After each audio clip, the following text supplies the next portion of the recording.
بسم الله الرحمن الرحيم. الحمد لله رب العالمين، والصلاة والسلام على خاتم الأنبياء والمرسلين وعلى آله وصحبه أجمعين ومن تبعهم بإحسان إلى يوم الدين، أما بعد. عن أبي هريرة رضي الله تعالى عنه قال: من كان يؤمن بالله واليوم الآخر فليكرم ضيفه، ومن كان يؤمن بالله واليوم الآخر فليصل رحمه، ومن كان يؤمن بالله واليوم الآخر فليقل خيرا أو ليصمت. رواه البخاري. اللهم صل على سيدنا مولانا محمد وعلى آل سيدنا مولانا محمد وبارك وسلم. جناب نبی کریم صلی اللہ علیہ وسلم کا مبارک ارشاد، احادیث مبارکہ، آپ کی زبان نبوت سے نکلے ہوئے پیارے کلمات، پیارے الفاظ پڑھے گئے ہیں۔ آپ صلی اللہ علیہ وسلم کے ہر ارشاد میں ہمارے لیے دنیا اور آخرت کو بہتر بنانے کا بہترین ذخیرہ ہے۔ اگر ہم اپنی زندگی، اپنی دنیا اور آخرت کو سجانا چاہتے ہیں، سنوارنا چاہتے ہیں، بہتری پر لانا چاہتے ہیں، تو حضور صلی اللہ علیہ وسلم کی ہدایات بہت کافی ہیں، بہت کافی ہیں۔ آپ صلی اللہ علیہ وسلم کے جو میں نے ارشاد مبارک پڑھا ہے، اس ارشاد میں آپ صلی اللہ علیہ وسلم ایک ایسا عمل دے رہے ہیں اور ایک ایسا کام بتا رہے ہیں اور ایک ایسا خیر کا پہلو سکھا رہے ہیں کہ وہ خیر کا پہلو، وہ عمل بظاہر عبادت سے نہیں لگتا، لیکن اس کے بغیر عبادت قبول بھی نہیں ہے۔ جیسے کہ حدیث شریف میں آتا ہے، پیر اور جمعرات کو اللہ کے دربار میں بندوں کے اعمال پیش ہوتے ہیں، قبولیت کے ساتھ اٹھائے جاتے ہیں، نمازوں کو، روزوں کو قبولیت کے ساتھ اٹھایا جاتا ہے، لیکن ان دو لوگوں کے اعمال جو ناراضگی سے ٹوٹے ہوئے ہیں، جھگڑے اور فسادات کا شکار ہیں، اختلافات کا شکار ہیں، رشتہ داریوں کو توڑا ہوا ہے، اللہ تعالیٰ کہتے ہیں ان کے اعمال ابھی چھوڑ دو، ان کے اعمال چھوڑ دو، جب تک کہ یہ آپس میں دل نہ جوڑ لیں، صلح نہ کر لیں۔ حدیث میں آپ صلی اللہ علیہ وسلم ارشاد فرما رہے ہیں کہ جو اللہ پر اور آخرت کے دن پر ایمان لاتا ہو تو اس کو چاہیے صلہ رحمی کرے، جوڑنے والی طبیعت۔ جناب نبی کریم صلی اللہ علیہ وسلم کی خود کی عادت مبارکہ جوڑنے کی تھی، آپ توڑنے کو بالکل بھی پسند نہیں کرتے تھے۔ جوڑنا، اتفاق پیدا کرنا، دلوں کو ملانا آپ کی طبیعت کا بہت بڑا حصہ تھا۔ اس لیے آپ کے سارے اخلاق کے مجموعے کو علماء نے 2-3 جملوں میں جمع فرمایا ہے۔ آپ صلی اللہ علیہ وسلم کی زندگی کے جو پیارے اخلاق، ان کا سارا خلاصہ 3 جملوں میں ہے، سل من قطعک، کہ جو تم سے توڑے تم اس سے جوڑو۔ یہ حضور صلی اللہ علیہ وسلم کی زندگی کا خلاصہ ہے، سل من قطعک۔ امت کو ان 3 جملوں میں آپ صلی اللہ علیہ وسلم کی طرف سے بہت بڑی ہدایات مل رہی ہیں۔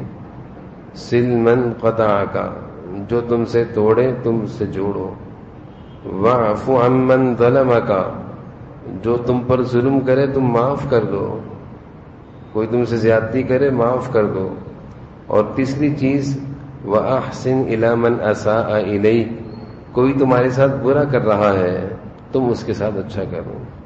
یہ حضور صلی اللہ علیہ وسلم کی زندگی کا خلاصہ ہے، جن کو علماء فرماتے ہیں یہ حدیث کی شکل میں 3 جملوں میں آپ صلی اللہ علیہ وسلم نے اپنی زندگی کا خلاصہ بیان فرما دیا۔ پھر ایک حدیث میں آپ صلی اللہ علیہ وسلم نے عجیب بات ارشاد فرمائی، عجیب بات ہے، من احب ان یبسط له فی رزقہ، کہ جو یہ چاہے کہ اس کی روزی میں برکت ہو وہ مالدار بن جائے۔ مسلم شریف کی روایت ہے، ہم میں سے ہر ایک شخص کو کہ میری روزی میں برکت ہو اور میری زندگی میں برکت ہو اور آفت و مصیبت سے میں محفوظ رہوں، تو آپ صلی اللہ علیہ وسلم نسخہ دے رہے ہیں نسخہ دے رہے ہیں کہ جو یہ چاہے کہ اس کا مال بڑھ جائے، اس کی روزی بڑھ جائے، اس کے مال میں کشادگی آ جائے، وَيَنْسَأَ لَهُ فِي أَثَرِهِ، اور اس کی عمر لمبی ہو، عمر لمبی ہو. یہ کون نہیں چاہتا؟ ہر شخص چاہتا ہے صحت اچھی ہو، لمبی زندگی ہو. تو آپ فرما رہے ہیں پھر ایک کام کرو، فَلْيَصِلْ رَحِمَهُ، رشتہ داریوں کو جوڑا کرو، جوڑنے والی خوبی اپنے اندر پیدا کرو، توڑا مت کرو. کتنے ایسے لوگ ہیں جو بظاہر مالی لحاظ سے، صحت کے لحاظ سے اتنے اچھے نہیں ہوتے، لیکن اللہ تعالیٰ دیکھتے دیکھتے ان کی زندگی کو ایسا بدلتے رہتے ہیں، دنیا کی ان کے دن ایسے بدلتے ہیں کہ اللہ تعالیٰ مال بھی ان کے قریب اکٹھا کر دیتے ہیں، زندگی بھی ان کی اوروں سے اچھی ہو جاتی ہے، لمبی بھی ہو جاتی ہے. جبکہ ان سے اچھے لوگ تھے، کھاتے پیتے صحت کے لحاظ سے، وہ دیکھتے دیکھتے ڈھلتے چلے جاتے ہیں، صحت بھی گرتی چلی جاتی ہے، مال بھی گھٹتا چلا جاتا ہے. تو اگر ہم ان کی زندگی کو قریب سے دیکھیں تو صلہ رحمی دکھے گی. یہی جوڑنے والے جوڑتے ہیں. اسی طرح کی ایک اور حدیث ہے جس میں آپ صلی اللہ علیہ وسلم نے ارشاد فرمایا، من سرہ ان یمد لہ فی عمرہ، جس شخص کو یہ بات اچھی لگے کہ اس کی عمر لمبی ہو جائے. آپ فرما رہے ہیں جس شخص کو یہ بات اچھی لگے کہ اس کی عمر لمبی ہو، درازی عمر ہو، لمبی عمر ہو، وَيُوَسَّعْ لَهُ فِي رِزْقِهِ، اور اس کی روزی بھی خوب ہو، مال بھی اس کی بات خوب ہو، اور وَيُدْفَعَ عَنْهُ مَيْتَةَ السُّوءِ، اور وہ بری موت سے، حادثات سے، ایکسیڈنٹ سے، چلتے پھرتے موت سے، گرنے اٹھنے بیٹھنے کی موت سے محفوظ رہے. تو اس کو چاہیے فَلْيَتَّقِ اللَّهَ وَلْيَصِلْ رَحِمَهُ، اللہ سے ڈرے اور رشتہ داروں کے ساتھ اس نے سلوک کرے. کتنا بڑا عمل ہے، کتنا بڑا عمل ہے کہ زندگی میں برکت مل رہی ہے، روزی میں برکت مل رہی ہے، اور آج کل کے حالات کے پیش نظر ہر شخص ڈرا ہوا ہے. صلہ رحمی کرنے والا سارے ڈر اور خوف سے محفوظ ہے. کتنا بڑا عمل ہے صلہ رحمی کرنا، رشتہ داریوں کو جوڑنا. آج تو معمولی سی بات بن گئی ہے نا، چھوٹی چھوٹی باتوں پر کہتے ہیں آپ میرے گھر نہیں آئیے گا، آپ میری خوشی غمی میں شامل نہیں ہوئیے گا، آپ مجھے اپنی شکل نہیں دکھائیے گا، آپ مجھ سے ملنا بالکل کوشش نہ کیجیے گا. یہ معمولی بات بن گئی ہے، لیکن یہ معمولی بات انسان کی زندگی پر کتنا برا اثر ڈالتی ہے کہ جو یہ کہہ رہا ہے اور رشتہ داروں کو اپنے سے دور کر رہا ہے. یہ اللہ کا جو حکم ہے قرآن کریم میں، یصلون ما امر اللہ، اللہ فرما رہے ہیں رشتہ داریوں کو جوڑو. قرآن میں یصلون ما امر اللہ، رشتہ داریوں کو جوڑو. قرآن حدیث شریف میں ہے رشتہ داری کو اللہ تعالیٰ کل قیامت کے دن شکل دیں گے. کچھ اعمال ایسے ہیں جن کو اللہ تعالیٰ شکل دیں گے کل قیامت کے دن. جیسے قرآن کو اللہ ایک شکل دیں گے اور وہ اپنے پڑھنے والے کی سفارش کرے گا، چلتا پھرے گا. قرآن محشر کے میدان میں دوڑ رہا ہوگا اور اپنی تلاوت کرنے والوں کو تلاش کر رہا ہوگا. روزے کو بھی شکل دیں گے اللہ تعالیٰ. حدیث میں آتا ہے روزہ بھی سفارشی بن کر گھوم رہا ہوگا، اور جو لوگ صحیح سے روزہ رکھتے ہیں ان کی سفارش کرے گا. اسی طرح حدیث شریف میں آتا ہے یہ جو رشتہ داری ہے نا، اس کو بھی اللہ ایک شکل دیں گے اور اس کو کھڑا کر دیں گے اللہ پل صراط پر. یہ بھی حدیث کے الفاظ ہیں. پل صراط پہ صلہ رحمی کھڑی بھی ہوگی، رشتہ داری، اور جو رشتے جوڑتے تھے ان کو پل صراط سے یہ جانے دیں گے، اور جو رشتے توڑتے تھے اگرچہ ان کے دیگر اعمال اچھے تھے اور وہ جنت میں جانے جا رہے ہوں گے، یہ صلہ رحمی اس کو پکڑے گی اور جہنم میں پھینک دے گی. تم کہاں جنت میں جا رہے ہو؟ تم کہاں جنت میں جا رہے ہو؟ تم نے تو دنیا میں ہمارا خیال نہیں رہا. تم نے تو ہمارے جو اللہ کا حکم تھا، اللہ تعالیٰ کو خاندانی نظام پسند ہے. اگر ہم تھوڑی سی گہرائیوں سے بات سوچیں، اللہ کو خاندانی نظام پسند ہے. جبھی اللہ تعالیٰ نے یہ جو رشتے بنائے نا، سارے اللہ کے بنائے ہوئے رشتے، ننیال کے ہوں یا ددیال کے ہوں، سسرالی رشتے بھی قرآن میں آئے ہیں. بیوی بچوں کے رشتے، بہن بھائیوں کے رشتے، خالہ ماموں چاچا، یہ سب قرآن میں ذکر ہے. چاچا خالہ ماموں سب کا ذکر ہے قرآن کریم میں.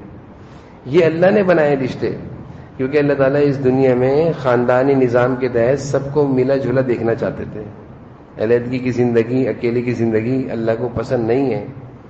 اب جو اس رشتے کو، اس خاندانی نظام کو خراب کرتا ہے اور دنیا میں وہ فساد کرتا ہے، اللہ کہتا ہے یقطعون ما امر اللہ، اللہ تعالیٰ فرما رہے ہیں تم وہ رشتے توڑ رہے ہو جس کو اللہ نے جوڑنے کا حکم دیا ہے. وَيَفْسِدُونَ فِي الْأَرْضِ، اور تم فسادی بنے، وہ خاندان میں فساد مچایا ہوا تم نے. اللہ تعالیٰ فرما رہے ہیں اولئک لہم اللعنہ، اللہ تعالیٰ فرما رہے ہیں لعنت ہو تمہاری زندگی پر. اللہ تعالیٰ فرما رہے ہیں. اب بتائیے کتنا سخت یہ گناہ ہے رشتہ داریوں کو جوڑنا. تو بسا اوقات ہماری دینداری بہت اچھی دکھتی ہے اور ہم نماز روزے میں بڑے آگے ہوتے ہیں، لیکن اس کام میں ہم بہت پیچھے ہوتے ہیں. اچھے اچھے دیندار ہوں گے، اور ایسا بھی ہوتا ہے کہ انسان باہر والوں کے ساتھ بہت اچھا مل رہا ہوتا ہے، دکانداری بڑی اچھی کرتا ہے، کسٹمر کو بہت اچھی طرح ڈیل کرتا ہے، لیکن خاندان اور گھر والوں کو ڈیل کرنا نہیں آتا. یہ فیل ہے. یہ فیل ہے کہ دوسروں کو تو اس کو دوسروں سے اچھی طرح ملتا ہے، سب سے بنا کے رکھتا ہے، ہر ایک اس سے خوش ہے، لیکن وہ باہر والے اور خاندان والے اور گھر والے وہ اس کے اخلاق سے تنگ ہیں اور ان سے اس کی نہیں بنتی. یہ فیل انسان ہے، یہ بنانے والا نہیں ہے. اصل کامیاب اور بنانے والا انسان تو وہ ہے جو جس کو اللہ نے بنانے کا حکم دیا ان کو بناتا ہے، ان کو جوڑتا ہے، رشتہ داریوں کو جوڑتا ہے، بیوی بچوں کے ساتھ، بہن بھائیوں کے ساتھ مل جل کر رہنے سے زندگی بڑھتی ہے. زندگی بڑھتی ہے.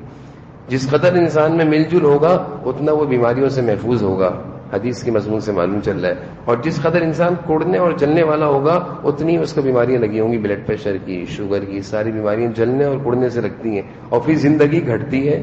حدیث ہے جب تم رشتہ داریاں توڑو گے تو زندگیاں گھٹیں گی. تو زندگی تو گھٹے گی نا، جب کوڑے گا، جلے گا، بلڈ پریشر اور شوگر لگے گا تو زندگی تو گھٹے گی. اور جب خوش رہے گا، سب سے ملے گا تو زندگی بڑھے گی. حضور صلی اللہ علیہ وسلم مسجد نبوی میں تشریف فرما تھے. ایک صحابی آئے، ان کی الٹے ہاتھ میں چپل تھی اور داڑھی سے وضو کا پانی ٹپک رہا تھا. حضور صلی اللہ علیہ وسلم نے ان کو آتے دیکھا تو صحابہ ایسے آپ نے فرمایا جس نے جنتی کو دیکھنا ہے اس کو دیکھ لو، دنیا میں جنت کی بشارت. دوسرے دن بھی ایسا ہی ہوا کہ آپ صلی اللہ علیہ وسلم اپنے صحابہ کے ساتھ تشریف فرماتے ہیں. ایسا ہی وہی صحابی دوبارہ آئے اور وضو کرتے ہوئے مسجد میں داخل ہوئے جیسے کہ وضو کے ساتھ رہنا چاہیے، اور الٹے ہاتھ میں چپل تھی. آپ صلی اللہ علیہ وسلم نے ان کو دیکھ کے فرمایا بھائی جس نے جنتی کو دیکھنا ہے اس کو دیکھ لو. تیسرے دن بھی ایسا ہی ہوا. حضرت عبداللہ بن عمر بن عاص، صحابہ کے اندر جستجو بہت تھی کہ ایسا کون سا عمل ہے کہ جنتی ہونے کی بشارت دنیا میں مل رہی ہے، ہم بھی کریں گے. ان کو اعمال میں آگے بڑھنے کی جستجو تھی، ہم تو دنیا کے پیچھے بھاگتے ہیں. تو حضرت عبداللہ بن عمر ان کے پاس گئے. حضرت سعد تھے وہ، حضرت سعد بن ابی وقاص. کہا کہ سعد میں آپ کے ساتھ 2-3 دن گھر میں رہنا چاہتا ہوں. میں کیوں رہنا چاہتا ہوں میرے گھر؟ کہا میرے گھر والوں سے تھوڑی سی گڑبڑ ہو گئی ہے. میں کہا اچھا رہ لو میرے ساتھ. مقصد یہ تھا کہ ان کے گھر میں رہ کر میں یہ دیکھوں کہ رات کے کون سے ایسے اعمال ان کے ہیں جس پر ان کو جنت کی بشارت مل رہی ہے. تو 3 دن حضرت سعد کے ساتھ عبداللہ بن عمر رہے لیکن کوئی خاص عمل نہیں دیکھا. 3 دن بعد عبداللہ بن عمر کہنے لگے بھائی ہم جانا چاہتے ہیں، ہم تمہارے پاس یہ بول کر رہے تھے کہ گھر والوں سے کوئی گڑبڑ ہو گئی ہے. گھر والوں سے کوئی گڑبڑ نہیں ہوئی. ہم نے حضور صلی اللہ علیہ وسلم کے زمانے مبارک سے 3 دن لگاتار تمہارے بارے میں جنت کی بشارت سنی ہے. میں یہ جاننا چاہتا تھا کہ تمہارا رات کا کون سا ایسا خاص عمل ہے جو تم کرتے ہو جس پر جنت کی بشارت مل رہی ہے. ہم نہیں کرتے، ہم بھی شروع کر دیں. لیکن میں 3 دن تمہارے ساتھ رہا، رات کو تم نے تو کوئی خاص عمل نہیں کیا. جو ہم کرتے ہیں وہی تم کر رہے ہو. البتہ کروٹ لیتے وقت تم اللہ کا نام لیتے ہو لیکن کوئی خاص ایسا عمل نہیں ہے. حضرت سعد کہنے لگے حضرت عبداللہ سے کہ ہاں تم صحیح کہہ رہے ہو کہ میرے پاس تو کوئی ایسا عمل نہیں ہے. پھر کہا کہ ہاں ہو سکتا ہے کہ ایک عمل ہے، میں تمہیں بتا دوں شاید تمہیں فائدہ ہو جائے. کیا عمل ہے؟ کہا میرا معمول ہے جب میں رات کو سوتا ہوں، سونے کے لیے بستر پہ آتا ہوں تو میں تھوڑی دیر کے لیے بیٹھ جاتا ہوں اور میں دیکھتا ہوں میرے دل میں کسی کی طرف سے کوئی نفرت، کوئی بغض، کوئی عناد، کوئی ناراضگی تو نہیں ہے. تو میں اپنے دل کو بالکل سب سے صاف کر کے سوتا ہوں. میں اپنے دل کو بالکل صاف کر کے سوتا ہوں. تو حضرت عبداللہ کہنے لگے بھائی یہی تو عمل ہے، یہی تو عمل ہے جس پر تمہیں جنت کی بشارت ملی ہے کہ دل تمہارا سب سے صاف ہے. حضور صلی اللہ علیہ وسلم کے ارشادات کے مطابق تم سب سے مل جل کر اور جوڑنے والے انسان ہو. تو بھائی آج ہمارے معاشرے میں ہر چیز کو پورا کرنے والا نمازی بھی ملے گا، عبادت گزار، روزے دار، تہجد گزار، حاجی اور عمرہ کرنے والا، صدقہ اور خیرات کرنے والا بھی ملے گا. لیکن اگر ہمارے معاشرے میں کمی ہے تو یہ چیز کم ہوتی جا رہی ہے. اتفاق، جوڑ، ناچاقیاں اور اختلافات بڑھتے جا رہے ہیں. اگر ہم اپنی زندگی میں حضور صلی اللہ علیہ وسلم کے ارشاد کے مطابق عمر میں برکت چاہتے ہیں، روزی میں برکت چاہتے ہیں اور آفت زدہ، مصیبت زدہ موت سے، ہسپتالوں والی تڑپتی ہوئی موت سے بچنا چاہتے ہیں تو آج سے حضور صلی اللہ علیہ وسلم کی اس نصیحت پر عمل شروع کر دیں، جوڑ پیدا کر دیں. اگر ہم سے کوئی ناراض ہے، چاہے اسی کی غلطی ہے، پھر بھی ہم اس کے آگے ہاتھ بڑھا دیں، صلح کر لیں اور لین دین شروع کر دیں. ہدیہ دینا ضروری نہیں کہ بہت بڑا ہدیہ ہو، چھوٹے چھوٹے ہدیے دیں جس سے محبت پیدا ہو اور حضور صلی اللہ علیہ وسلم کے ارشاد کے مطابق ہماری زندگیوں میں عمر میں برکت ہو اور ہمارے اعمال